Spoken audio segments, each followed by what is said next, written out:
DA news plus के खास कार्यक्रम चर्चा है में आप सभी का एक बार फिर से तहे दिल से स्वागत है।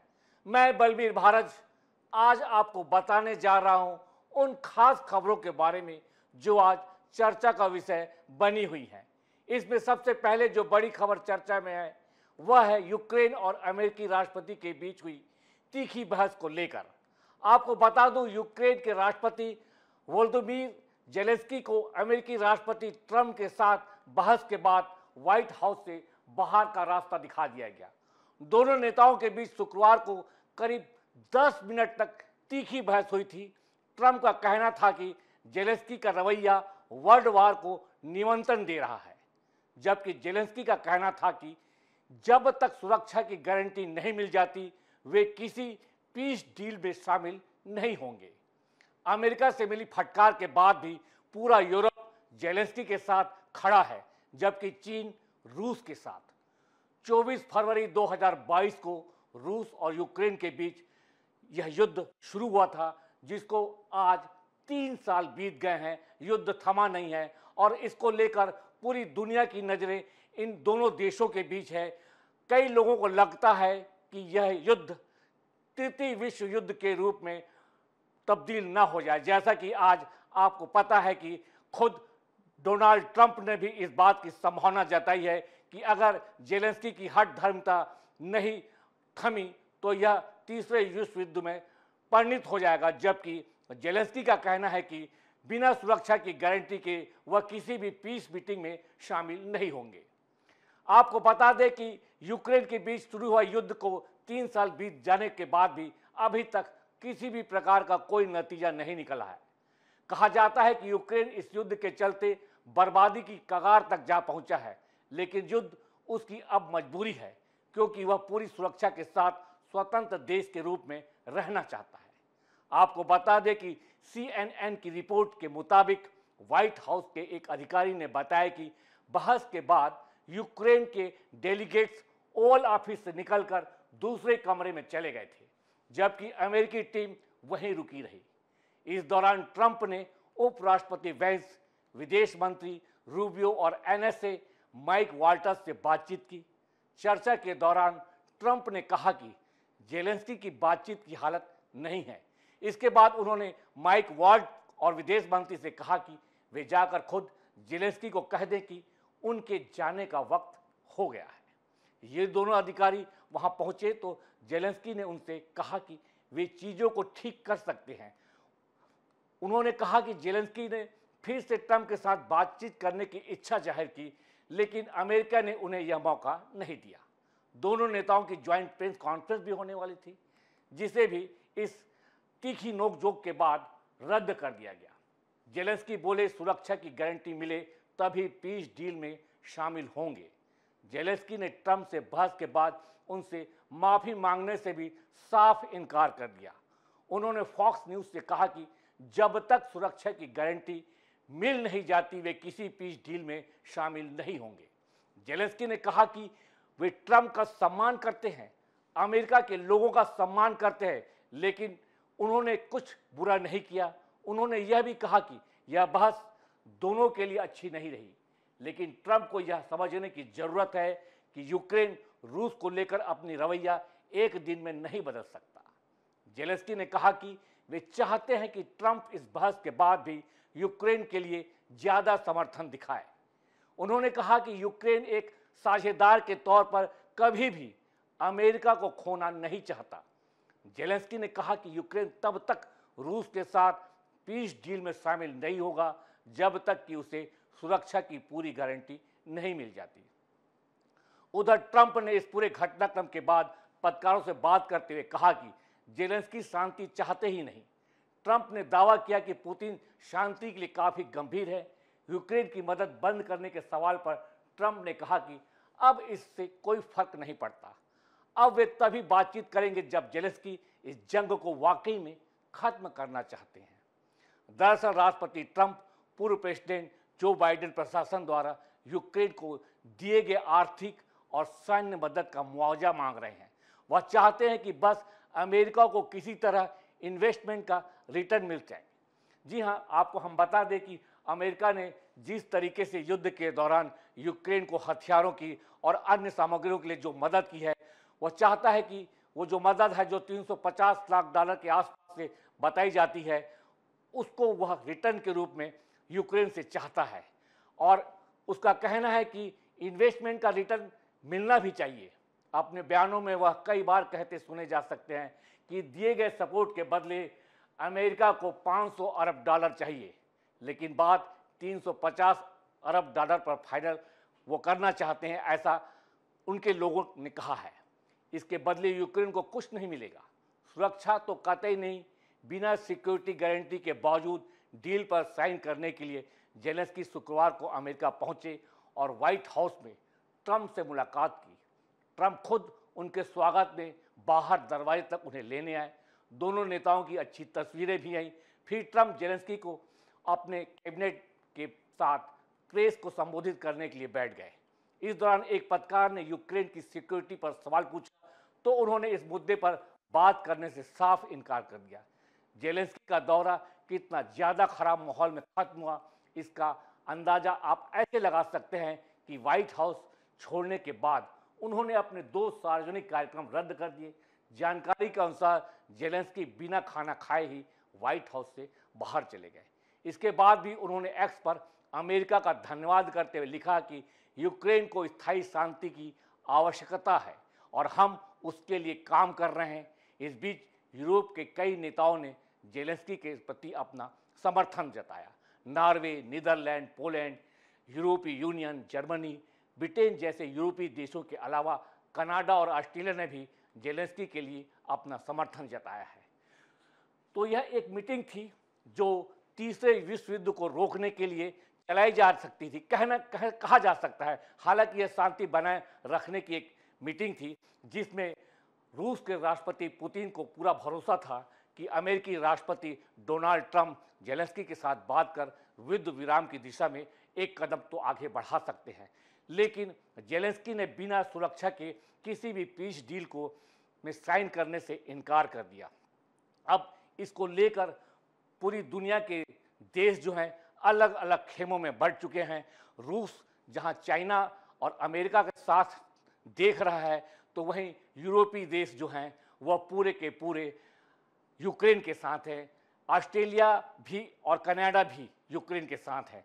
तो आने वाले समय में यह देखना होगा जिस तरीके से यह जो डील होने वाली थी या जिस जगह पर यह टूटी है, उसको लेकर आने वाला समय क्या कहने वाला है पूरी दुनिया के देशों को लेकर, यह तो आने वाला वक्त बताएगा। लेकिन इस वक्त हम आपको इतना तो बता सकते हैं कि इस पूरे मामले को लेकर बड़े बड़े देश 2 खेमों में बढ़ चुके हैं। एक और 3 मजबूत राष्ट्र खड़े हैं, चाइना, रूस और अमेरिका, तो दूसरी तरफ यूरोपीय देश और ऑस्ट्रेलिया और कनाडा जैसे देश खड़े हैं।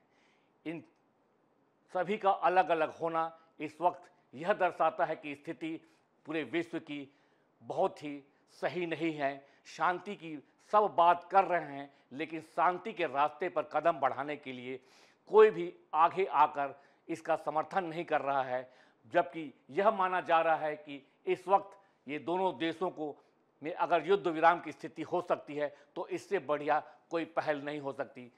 इन सारी बातों पर हम आपको इतना बता दें कि फिलहाल शांति की कोई गुंजाइश नज़र नहीं आ रही है, लेकिन हमेशा यह कहा जाता है कि आशा अगर है तो शांति हो भी सकती है। आने वाला वक्त बताएगा कि ये तीनों देश जो एक तरफ बड़े बड़े देश हैं, जो शक्ति के रूप में जाने जाते हैं इस टाइम दुनिया में, रूस, चीन और अमेरिका एक तरफ खड़े हैं, और जहां तक एक छोटा सा देश है यूक्रेन, उसके साथ यूरोपीय देश, कनाडा, ऑस्ट्रेलिया जैसे लोग खड़े हैं। इसका हल क्या निकलने वाला है यह तो आने वाला वक्त बताएगा, लेकिन अभी जो पूरा देश है पूरे विश्व के लिए एक कठिन दौर से गुजर रहा है।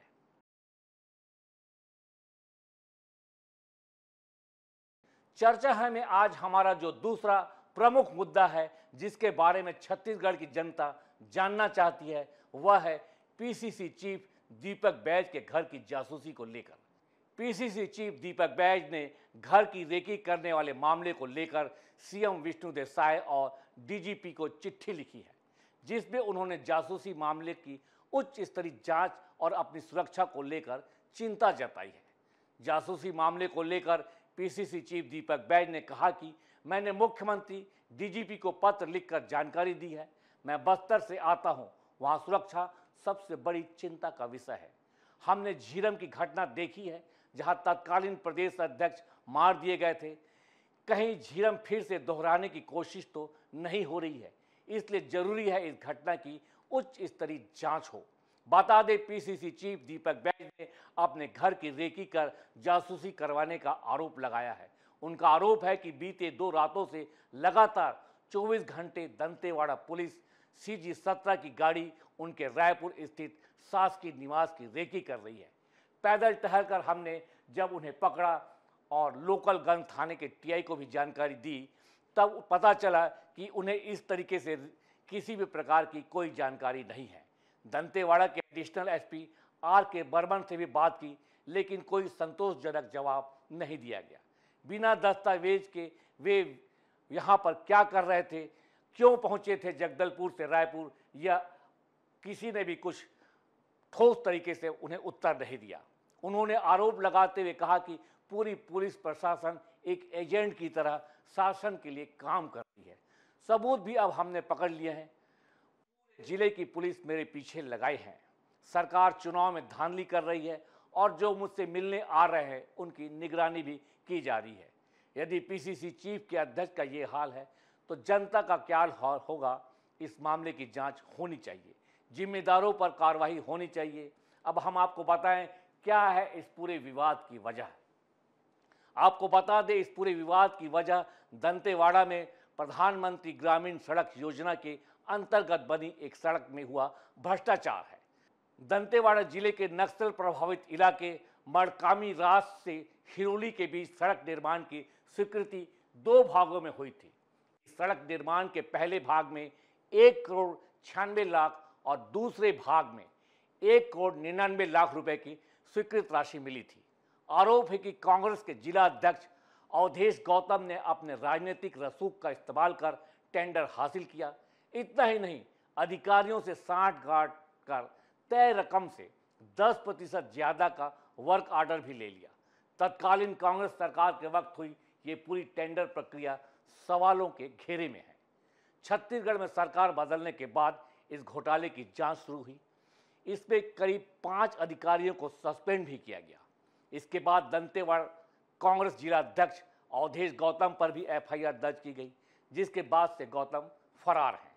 जासूसी मामले में सदन से सड़क तक आंदोलन करने की बात कांग्रेस ने कही है। 1 मार्च यानी आज पूरे प्रदेश में भाजपा और ईडी का पुतला दहन करेगी कांग्रेस। विधानसभा में भारी हंगामे के बाद छत्तीसगढ़ कांग्रेस ने सदन से लेकर सड़क तक जासूसी मामले में सरकार को घेरने का मन बना लिया है। पीसीसी ने सभी जिलाध्यक्षों को 1 मार्च को भाजपा सरकार और ईडी का पुतला दहन कर प्रदर्शन करने के निर्देश दिए हैं, जिसके तहत आज रायपुर में भी यह प्रदर्शन हुए। आपको बता दें कि इसके साथ ही 3 मार्च को रायपुर स्थित ईडी प्रदेश कार्यालय का घेराव करने के इरादा भी रखते हैं कांग्रेस के लोग। बैज ने कहा कि उन्हें इस सरकार पर भरोसा नहीं है, क्योंकि झीरम घाटी कांड इन्हीं के शासनकाल में हुआ था। राजनीतिक फायदे के लिए यह सरकार किसी भी हद तक जा सकती है। इस पूरे मामले में पुलिस का कहना है कि आरोपी को लोकेशन बैज के घर के पास था। जी हां, हम आपको बता दें कि जिस व्यक्ति को ठेका मिला था उसका जो लोकेशन है वो दीपक बैज के घर के पास था, ऐसा पुलिस का कहना है। दंतेवाड़ा के टीआई नरेश सलाम ने कहा, कांग्रेस नेता गौतम के खिलाफ दंतेवाड़ा में एक योजना में 3 करोड़ की जालसाजी का केस भी दर्ज है। वे फरार हैं। उनके मोबाइल की लोकेशन रायपुर के देवेंद्र नगर में मिली। एएसपी RK बर्मन के निर्देश पर हम यहां आए। उसकी गाड़ी बैज के घर के बाहर खड़ी थी, इसलिए शक हुआ कि गौतम बंगले में है।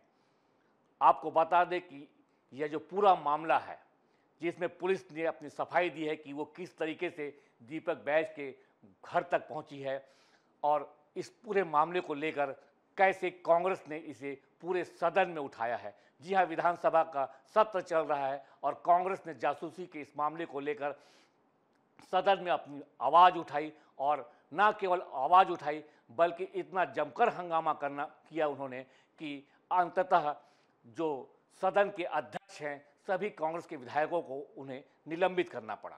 आपको बता दें कि कांग्रेस सदस्यों ने उठाया था सदन में रेकी का मामला, वेल में घुसे। विधानसभा में प्रश्नकाल शुरू होते ही विधायक उमेश पटेल ने सदन में कहा कि कल रात गंभीर घटना हुई, हमारे प्रदेश अध्यक्ष के साथ रेकी की गई। इस पर स्पीकर ने कहा कि अभी प्रश्नकाल का समय है, शून्यकाल में मैं पर्याप्त समय दूंगा। लेकिन संगीता सिन्हा जो कांग्रेस की विधायक है ने कहा कि हमारे अध्यक्ष के घर की रेकी करवा रहे हैं। इस पूरे मामले पर जब हंगामा बढ़ता गया तो भाजपा के तेज तर्रार विधायक अजय चंद्राकर ने कहा कि यह प्रश्नकाल है, इस पे भाषण नहीं होता। इसके बाद नारेबाजी और हंगामा और बढ़ गया, जिसके बाद कार्यवाही 10 मिनट के लिए रोक दी गई। दोबारा कार्यवाही में कांग्रेस की अनिला भेड़िया ने फिर रेकी वाली बात दोहराई। इसके बाद विपक्षी विधायक वेल में चले गए। इसके कारण विधानसभा अध्यक्ष को 27 कांग्रेस के विधायकों को निलंबित करना पड़ा। तो आपको बता दें कि इस पूरे मामले को लेकर जहां कांग्रेस अब सदन से सड़क की लड़ाई तक उतर आई है, वहीं भाजपा का कहना है कि इस मामले में सबसे बेहतर होता कि आप इस बात को सदन में ही उठाते प्रश्नकाल के दौरान, और वहां पर जो बातें उठती, वहां पर जो जांच के आदेश दिए जाते वो बड़े ही ऑथेंटिक होते, बहुत बड़े ही महत्वपूर्ण होते। इस तरीके से जो बातें सदन में उठानी चाहिए उसे कांग्रेस सड़क पर लेकर आ गई है। इससे कांग्रेस का पक्ष थोड़ा कमजोर नजर आ रहा है। जनता में इसको लेकर चर्चा है कि आखिर ये सब क्या हो रहा है प्रदेश में। कुछ लोगों का कहना है कि कांग्रेस ने अगर ऐसी कोई गलती की है तो उसकी जांच होनी चाहिए। बता दें कि ये पूरा मामला तब उठा जब सुकमा में राजीव भवन के निर्माण को लेकर ईडी की कार्रवाई के लिए कांग्रेस के महामंत्री मलकीत सिंह गेंदू को बुलाया गया। उसके बाद से यह मामला उठते गया है और हम आपको बता दें कि जो ठेकेदार गौतम है उसके ऊपर यह आरोप है कि उसने जो पैसे कमाए हैं, बचाए हैं, उससे ही ये राजीव भवन का निर्माण हुआ है। और इस निर्माण को लेकर ईडी ने जब राजीव भवन के मामले में मलकीत सिंह गेंदू से पूछताछ की तो यह मामला बढ़ते गया और ऐसा कहा जाता है कि यह मामला यहाँ तक पहुँच गया है कि अब इस मामले में दीपक बैज ने ईडी से लेकर भाजपा पर आरोप लगाया है कि सरकार उनके ऊपर जासूसी करवा रही है। हालांकि मामला क्या है यह तो आने वाले वक्त में दूध का दूध और पानी का पानी हो जाएगा। लेकिन फिलहाल कांग्रेस इस लड़ाई को सदन से सड़क पर ले आई है, जबकि होना यह चाहिए था कि इस लड़ाई को सड़क से सदन पर ले जाते ताकि महत्वपूर्ण बातें वहां पर खुलकर आती, वहां की कार्रवाई की जो रिकॉर्डिंग है वो रिकॉर्ड में आता, और जो रिकॉर्ड में अगर कोई चीज़ आ जाती है तो उसकी जो वैल्यू है वह अधिक हो जाती है। ना कि सड़क पर आप लड़ाई करते हैं तो सड़क की लड़ाई का उतना महत्व नहीं होता, क्योंकि ये कानूनी रूप से इसको उतना महत्व नहीं दिया जाता, क्योंकि सदन जो है वो पूरे छत्तीसगढ़ के लिए कानून बनाता है। छत्तीसगढ़ की बातों को वहाँ पर रखा जाता है और सदन किसी बात को अगर कह दे कि इस पर जांच होनी है तो जांच इतने पुरजोर तरीके से होती है कि मामला दूध का दूध और पानी की तरह साफ हो जाता है। आज की चर्चा में बस इतना ही। इसी तरह आपके साथ इसी कार्यक्रम में फिर किसी जन सरोकार के मुद्दे को लेकर चर्चा में आपसे फिर भेंट करेंगे। तब तक के लिए आज्ञा दीजिए। नमस्कार, जय हिंद।